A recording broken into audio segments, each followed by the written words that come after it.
सुप्रभात प्यारे बच्चों, हिंदी की कक्षा में आपका बहुत बहुत स्वागत है और मैं आपके साथ आपकी हिंदी की अध्यापिका शुगुफ्ता।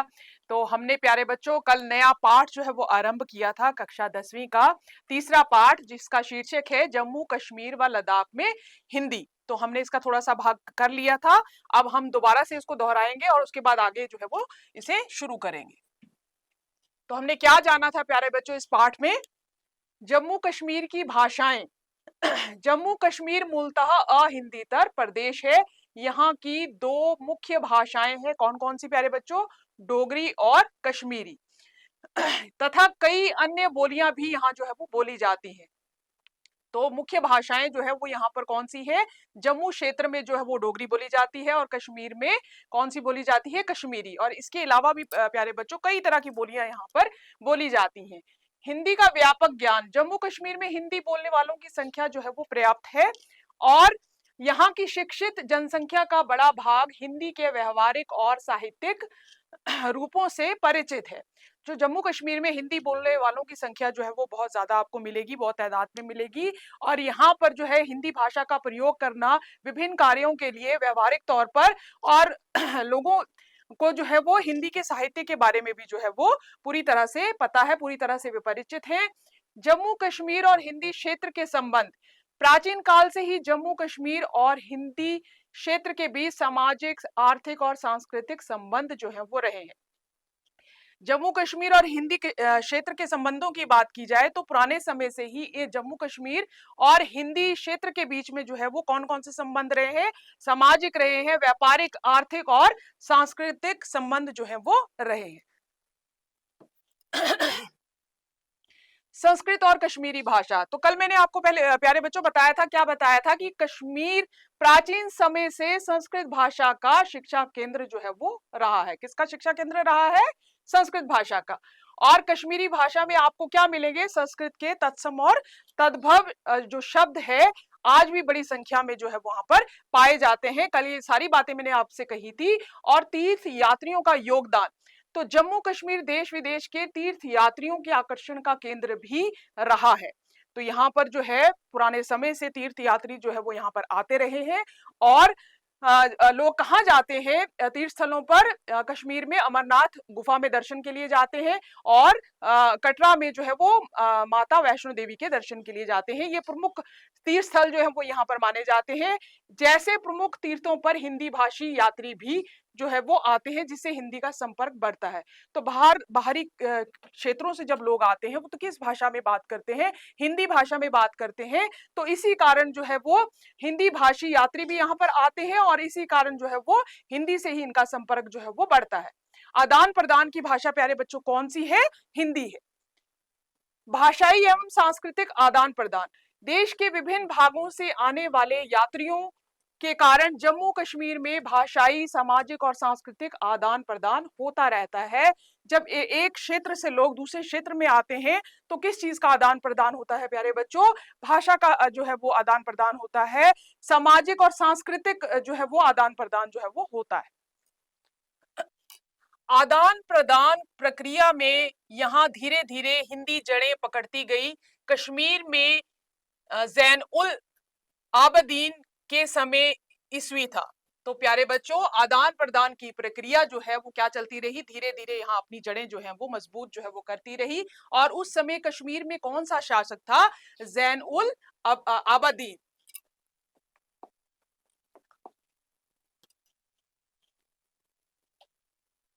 जैनुल आबादीन बडशाह के नाम से जो है वो जाने जाते हैं।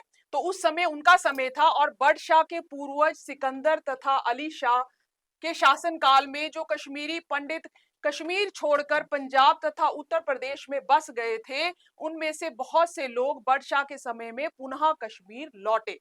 तो बडशाह के जो पूर्वज थे प्यारे बच्चों वो कौन थे? सिकंदर तथा अली शाह। इनके शासनकाल के दौरान प्यारे बच्चों क्या हुआ कि कई कश्मीरी पंडित जो है वो कश्मीर छोड़कर कहां जाकर बस गए?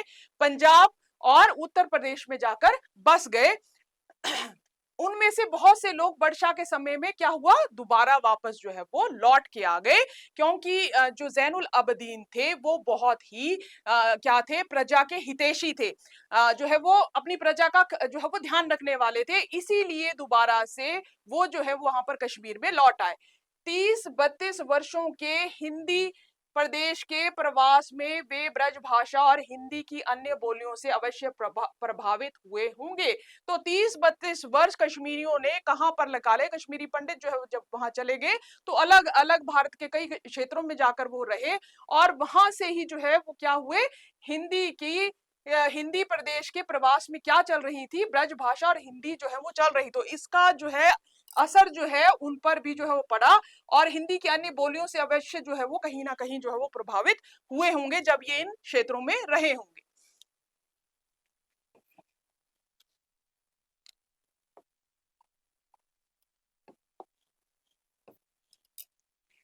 जम्मू कश्मीर में हिंदी भाषा का प्रचार जहां एक और साधुओं, पर्यटकों आदि के द्वारा हुआ, वहीं दूसरी ओर भक्त कवियों जैसे सूरदास, तुलसी, मीरा, कबीर आदि के दोहों तथा पदों ने भी इसमें योगदान दिया।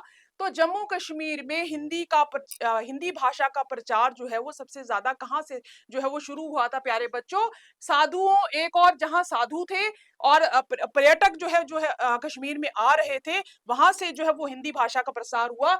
वहीं जो है दूसरी ओर जो भक्त कवि थे, कौन कौन से, सूरदास, तुलसीदास, मीराबाई, कबीर दास, इन आदि के दोहों तथा पदों ने इसमें योगदान दिया। तो इनकी रचनाओं का भी जो है वो हिंदी के प्रचार प्रसार में जो है वो महत्वपूर्ण योगदान रहा। इन कवियों के कई दोहे व पद सुगम तथा गए होने के कारण धीरे धीरे लोकप्रिय हुए। तो इन कवियों के, इन्होंने जो दोहों की रचना की और जो इन्होंने जो है जो पद गाए, सुगम तथा क्या थे, वे सहज थे। गए का अर्थ होता है प्यारे बच्चों गाया जाने योग्य। तो इस सब होने के कारण क्या था, ये धीरे धीरे जो है वो लोकप्रिय हुए तथा हिंदी का संस्कार जड़ पकड़ता गया, और धीरे धीरे क्या हुआ कि उनकी भाषा इतनी सहज सरल थी, लोगों को आराम से समझ आने वाली थी, और इसीलिए जो है वो हिंदी की जड़ें, हिंदी का संस्कार जो है वो अपनी जड़ें जो है वो मजबूत करता रहा। आजकल भी यह दोहे दोहे तथा पद साधु संतों तथा सज्जनों की जुबानी सुने जाते हैं। तो ये आजकल भी अगर आप साधु संतों से अगर आप जो है वो मिलेंगे, तो आप देखेंगे कि जो सज्जन लोग हैं, साधु संत लोग हैं, वो आज भी जो है वो क्या करते हैं, इन्हें जो है वो अपनी जुबान से जो है वो सुनते भी हैं और सुनाते भी हैं, क्योंकि ये जो है वो बहुत ज्यादा जो है वो लोकप्रिय हुए, भाषा सहज सरल थी। तो आज भी जो है साधु संतों और सज्जनों के द्वारा जो है वो ये सुने और सुनाए जाते हैं। प्यारे बच्चों, इसके अतिरिक्त व्यवसायिक रुचि में पंजाब, उत्तर प्रदेश जैसे क्षेत्रों के हजारों लोगों को जम्मू कश्मीर में बसने के लिए प्रेरित जो है वो किया।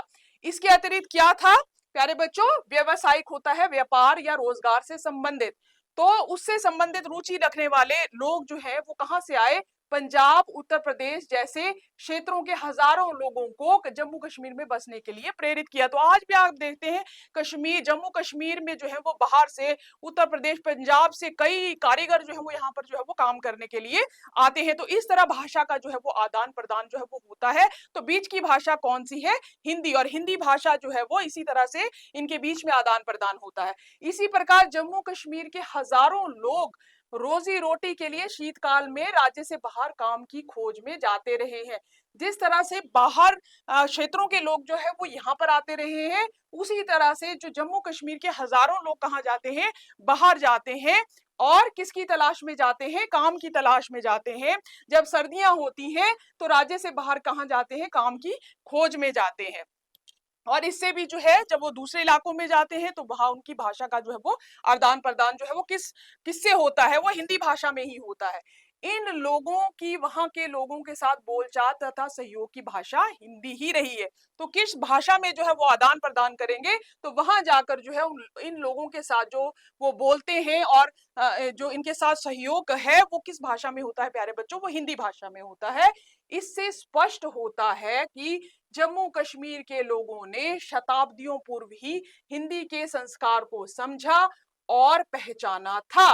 तो ये कहना जो है वो अनुचित नहीं होगा कि शताब्दियों यानी कि सैकड़ों वर्ष पूर्व ही वो जान गए थे जम्मू कश्मीर के लोग कि हिंदी के संस्कार को उन्होंने जो है वो पहले से ही समझ लिया और जो है वो पहचान लिया था। तभी जो है वो हिंदी जो है वो यहाँ पर जो है वो अपनी जड़ें जो है वो मजबूत कर सकी। संसार की भाषाओं को हम कई परिवारों में बांटते हैं। तो संसार में प्यारे बच्चों दुनिया में बहुत सारी भाषाएं जो है वो बोली जाती हैं। तो और उसको हम क्या करते हैं, कई परिवारों में बांटते हैं, जैसे कि भारोपीय परिवार, कन्नड़ परिवार, चीनी परिवार आदि। तो इन जो है वो परिवारों में जो है भाषाओं को जो है वो विभाजित किया गया है। और जम्मू कश्मीर में बोली जाने वाली भाषाओं तथा बोलियों का संबंध मुख्य रूप से भारोपीय परिवार की एक शाखा से है। ये बात जो है प्यारे बच्चों याद करने योग्य है।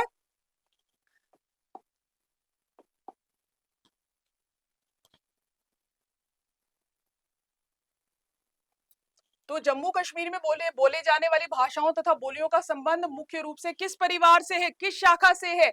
भारोपीय परिवार की एक शाखा से है। तो संसार की भाषाओं को जो है वो कई परिवारों में बांटा गया है। कौन कौन से हैं वो? जैसे कि भारोपीय परिवार, कन्नड़ परिवार और चीनी परिवार। और जम्मू कश्मीर की बात हम अभी कर रहे हैं, यहाँ पर कौन सी भाषाएं बोली जाती हैं और जम्मू कश्मीर में बोली जाने वाली जो भाषाएं या बोलियों हैं उनका संबंध मुख्य रूप से किस रूप से है? भारोपीय परिवार की एक शाखा से है।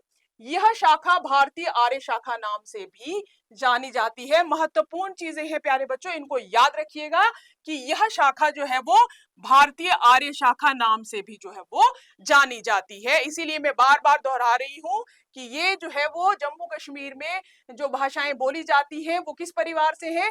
भारोपीय परिवार से है। और इस शाखा को क्या कहा जाता है? भारतीय आर्य शाखा। तो आप इसे मन से जो है वो अच्छे से याद करेंगे। परिवारगत समीपता के कारण हिंदी तथा जम्मू कश्मीर में बोली जाने वाली भाषाओं में कहीं कहीं एक जैसी ध्वनियां तथा शब्द देखने को मिलते हैं। तो जैसे मैंने कहा कि कश्मीरी भाषा में जो है वो संस्कृत के शब्दों का जो है प्रभाव देखने को मिलता है। कई जगह जो है वो संस्कृत के जैसे शब्द हैं वैसे ही जो है वो लिखे गए हैं। और कई जगह जो है वो संस्कृत के शब्दों को बदल कर जो है वो क्या लिखा गया है, कश्मीरी में उनका प्रयोग किया गया है। तो वो कई ध्वनियां और शब्द आपको जो है वो देखने को मिलेंगी। कहने का भाव यह है कि जम्मू कश्मीर के लिए हिंदी कोई पराई भाषा नहीं है। तो पुराने समय से ही इन दोनों का आपस में जो है वो गहरा संबंध है। इसीलिए हिंदी भाषा को जो है वो पराई भाषा जो है वो नहीं कहा जा सकता। तो प्यारे बच्चों यहाँ तक का भाग जो है वो आपको अच्छे से समझ आया होगा।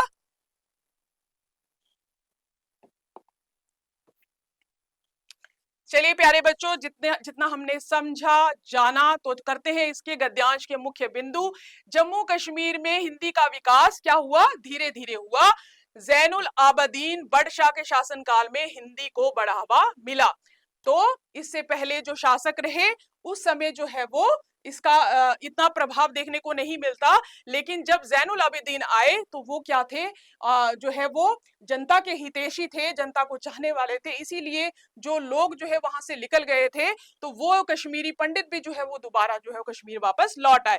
कश्मीरी पंडितों के पुनः कश्मीर लौटने से हिंदी का प्रभाव बढ़ा। तो जैसे ही कश्मीरी पंडित जो है वो कहाँ आए, वापस कश्मीर लौटे, तो हिंदी का प्रभाव जो है वो असर जो है वो बढ़ गया। हिंदी प्रदेश में रहने के कारण वे ब्रज भाषा तथा हिंदी की अन्य बोलियों से प्रभावित हुए। क्योंकि वो हिंदी प्रदेश में रहते थे, इसी कारण जो है वो ब्रज भाषा और हिंदी की अन्य बोलियों से भी जो है वो प्रभावित हुए। साधुओं और पर्यटकों ने हिंदी के प्रचार प्रसार में महत्वपूर्ण योगदान जो है वो दिया। यह भी हमने जाना कि साधुओं का जो है वो, साधु जब यहाँ पर आए, साधु संत आए और उनके आगमन से और पर्यटकों के आगमन से जो है वो जम्मू कश्मीर में हिंदी के प्रचार प्रसार जो है वो बहुत बढ़ गया। सूरदास, तुलसीदास, मीराबाई और कबीर जैसे भक्त कवियों की रचनाओं ने हिंदी को लोकप्रिय बनाया। तो इसी तरह से भक्ति काल के जितने भी कवि हैं, सूरदास, तुलसीदास, मीराबाई और कबीर जैसे भक्त कवियों ने भी क्या किया, इसके प्रचार प्रसार में जो है वो योगदान दिया। क्योंकि इनकी भाषाओं को समझना जो है वो जो है बिल्कुल सहज और सरल था। इनकी रचनाओं का भी बहुत बड़ा जो है वो योगदान रहा। तो आगे चलते हैं प्यारे बच्चों।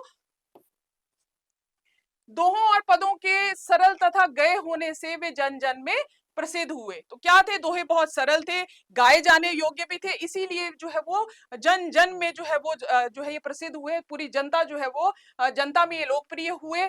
इन रचनाओं से हिंदी के संस्कार समाज में संस्कार समाज जो है वो मजबूत हुए। तो इन जब इन जो इनकी रचनाएं आई तो हिंदी के जो संस्कार समाज था वो भी जो है उसने अपनी जड़ें पकड़ी, वो भी मजबूत हुआ। और आज भी संत और सज्जन इन दोहों एवं पदों का गायन और पाठ करते हैं। तो आज भी आप देखेंगे जो साधु और संत हैं वो क्या करते हैं, इनकी रचनाओं को जो है वो बोलते हैं, इनका गायन करते हैं और इनका पाठ करते हैं। व्यापार के कारण पंजाब और उत्तर प्रदेश के अनेक लोग जम्मू कश्मीर में आकर बसे। एक संतों ने, पर्यटकों ने जो है वो हिंदी का प्रचार प्रसार किया। इसके अलावा जो व्यापार से संबंधित लोग थे वो भी जो है वो कहाँ कहाँ गए, और वहां पंजाब और उत्तर प्रदेश के कई लोग जो है वो कहाँ आए, जम्मू कश्मीर में आए। और जम्मू कश्मीर के जो है लोग जो है वो व्यापार के उद्देश्य से कहाँ गए, बाकी क्षेत्रों में गए। रोजगार की तलाश में जम्मू कश्मीर के लोग भी अन्य राज्यों में जाते रहे। और आपसी बोलचाल और सहयोग की भाषा हिंदी रही। तो आपसी जो है वो तालमेल का जो है वो और सहयोग की भाषा कौन सी रही प्यारे बच्चों इनके बीच में, वो हिंदी रही। इससे स्पष्ट होता है कि जम्मू कश्मीर के लोगों ने बहुत पहले ही हिंदी को अपनाया था। पुराने समय से ही जो है वो इन लोगों ने जो है वो हिंदी भाषा को जो है वो पूरी तरह से अपना लिया था। संसार की भाषाओं को विभिन्न भाषा परिवारों में बांटा गया है। अभी ये बात हमने की कि संसार में बहुत सारी भाषाएं बोली जाती है, उनको कई परिवारों में जो है वो बांटा गया है। जैसे कि अभी मैंने आपको बताया कि जम्मू कश्मीर की अधिकांश भाषाएं भारोपीय परिवार की भारतीय आर्य शाखा जो है वो से संबंधित है। तो किस परिवार से संबंधित है? भारोपीय परिवार की। और इसे क्या कहा जाता है? भारतीय आर्य शाखा भी जो है वो कहा जाता है। हिंदी और जम्मू कश्मीर की भाषाओं में अनेक समान ध्वनियां और शब्द जो है वो पाए जाते हैं। हिंदी और जम्मू कश्मीर की आप भाषाएं देखेंगे तो उसमें आपको क्या मिलेगी, जो है वो अनेक समान जो है वो एक जैसी जो है वो ध्वनि जो है वो आपको मिलेगी, और कई शब्द जो है वो आपको इनकी भाषाओं में, बोलियों में जो है वो प्राप्त होंगे। इसीलिए हिंदी जम्मू कश्मीर के लोगों के लिए कोई पराई भाषा नहीं है। इसीलिए जो है वो ये कहा जाता है कि ये कोई अलग भाषा नहीं है उनके लिए, पुराने समय से इसने अपनी जड़ें जो है वो पकड़ी हुई है। लद्दाखी भाषा चीनी भाषा परिवार की तिब्बती बर्मी शाखा से संबंधित है। तो इसके बारे में हम आगे जानेंगे कि जो लद्दाखी भाषा है वो किस परिवार से संबंधित है? चीनी भाषा परिवार। जैसे कि हमने जाना, इसको जो है वो आगे जो है वो जानेंगे इसके बारे में और जानकारी। तो प्यारे बच्चों, यहाँ तक का भाग जो है वो आपको बहुत अच्छी से समझ आ गया होगा, मैं पूरी पूरी आशा करती हूँ। अब हम करते हैं इसके बहुविकल्पीय प्रश्न, ताकि हम इस भाग को और भी ज्यादा अच्छी तरह से समझ पाए। तो चलिए आइए, पहला प्रश्न है प्यारे बच्चों, जम्मू कश्मीर में हिंदी की जड़ें किस प्रकार मजबूत हुई?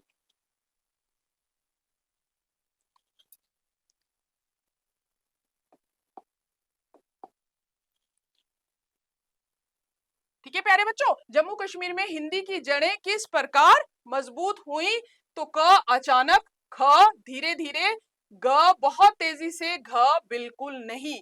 जम्मू कश्मीर में जो है वो हिंदी की जड़ें जो है वो एकदम नहीं मजबूत हुई प्यारे बच्चों। इनकी जड़ें मजबूत हुई किस तरह से, ध्यान दीजिए। अचानक भी नहीं हुई, बहुत बहुत तेजी से आप अगर बोलेंगे तो इस तरह भी नहीं हुई है, और बिल्कुल भी नहीं हुई है तो बिल्कुल गलत जवाब है, बिल्कुल गलत उत्तर है। ख है धीरे धीरे। तो हिंदी की जड़ें जम्मू कश्मीर में बहुत धीरे धीरे जो है वो मजबूत हुई।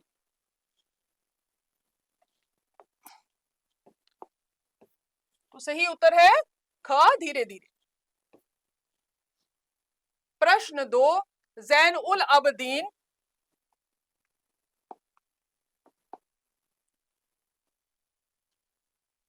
जैनुल आबदीन को किस नाम से प्यारे बच्चों जाना जाता है?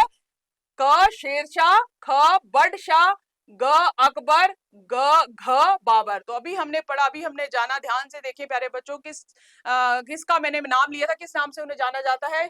शेरशाह भी नहीं है, अकबर भी नहीं है, बाबर भी नहीं है। जैनुल आबदीन को किस नाम से जाना जाता था? ख आएगा प्यारे बच्चों, बडशाह।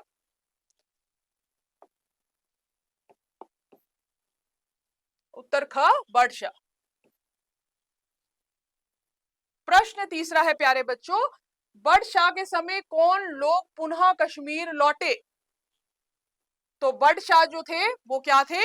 प्रजा के हितैषी थे, प्रजा को चाहने वाले थे, इसीलिए जो है कौन से लोग लौटे थे? ध्यान दें, क है व्यापारी, ख है कश्मीरी पंडित, ग है सैनिक, घ है साधु। तो घ साधु तो नहीं लौटे थे, ग सैनिक भी नहीं, क व्यापारी भी नहीं, तो कौन लौट के आए थे प्यारे बच्चों? कश्मीरी पंडित। इसका सही उत्तर होगा ख, कश्मीरी पंडित।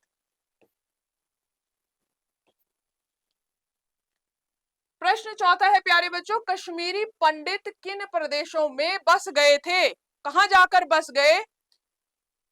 क गुजरात और राजस्थान, ख पंजाब और उत्तर प्रदेश, ग बिहार और झारखंड, घ महाराष्ट्र और गोवा। ध्यान से देखें प्यारे बच्चों, उत्तर आपके सामने है और जो मैंने पढ़ाया आपको याद रहा तो आप इसका उत्तर जो है वो भली भांति जो है वो समझ गए होंगे। तो इसका सही उत्तर क्या आएगा प्यारे बच्चों? ख पंजाब और उत्तर प्रदेश।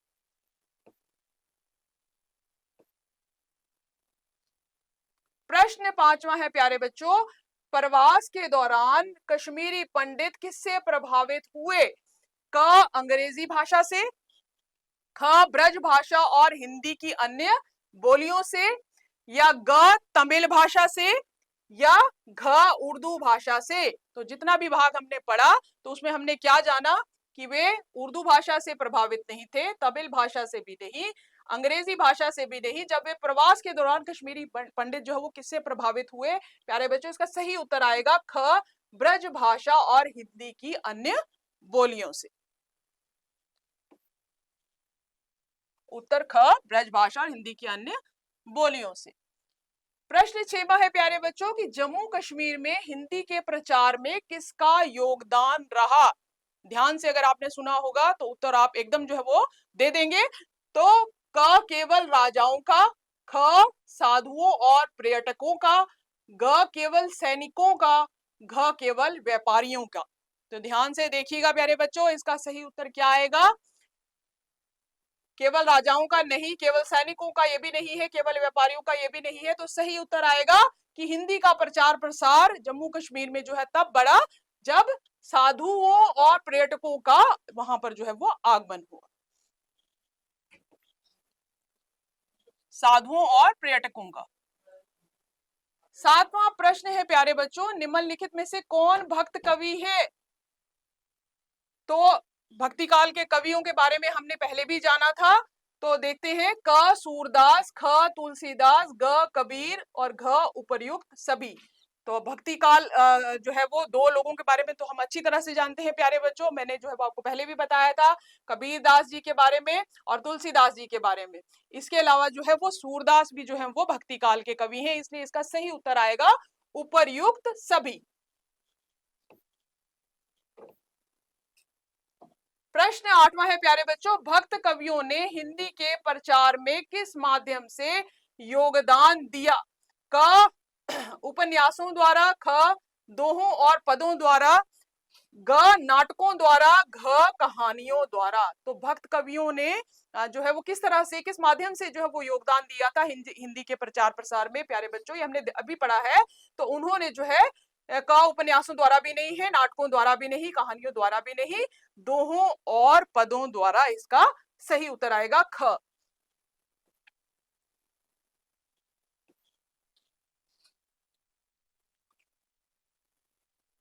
प्रश्न 9वां है प्यारे बच्चों, कवियों के दोहे और पद लोकप्रिय क्यों हुए? क वह कठिन थे, ख वे सुगम और गए थे, और ग वे बहुत बड़े थे, या घ वे विदेशी भाषा में थे। तो इसका सही उत्तर क्या आएगा प्यारे बच्चों? इसका सही उत्तर है वे क्या थे? बहुत ही सहज और सरल थे और उन्हें गाया जा सकता था, इसीलिए वे सुगम और गए थे। इसका सही उत्तर ख आएगा।